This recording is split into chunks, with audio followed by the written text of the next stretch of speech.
Hi everyone, happy Tuesday, it's Nick here.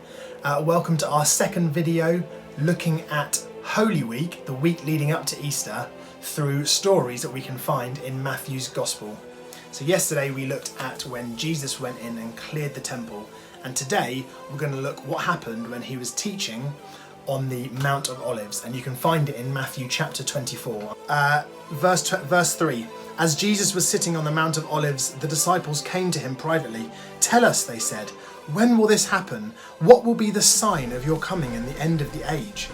And Jesus answered, "Watch out that no one deceives you.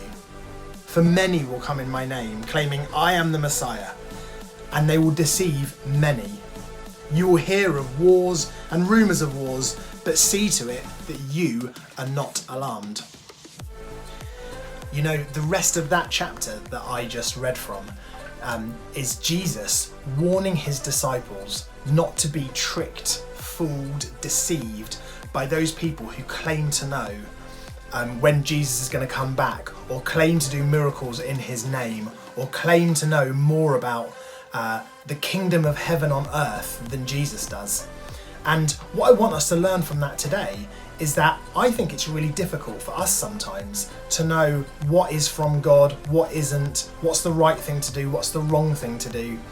And so I just want to encourage you to really think about your actions, your thoughts, your words, and think, am I being tricked into thinking that what I'm doing or not doing is okay? And how do we know? Well, we can know by reading the Bible.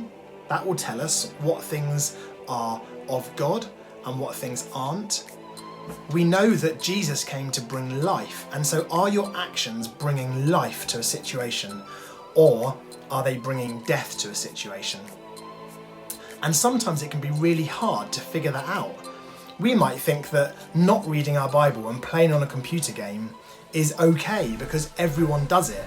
But Jesus tells us here not to be deceived and not to think that just not ever reading your Bible and never praying are okay things to do.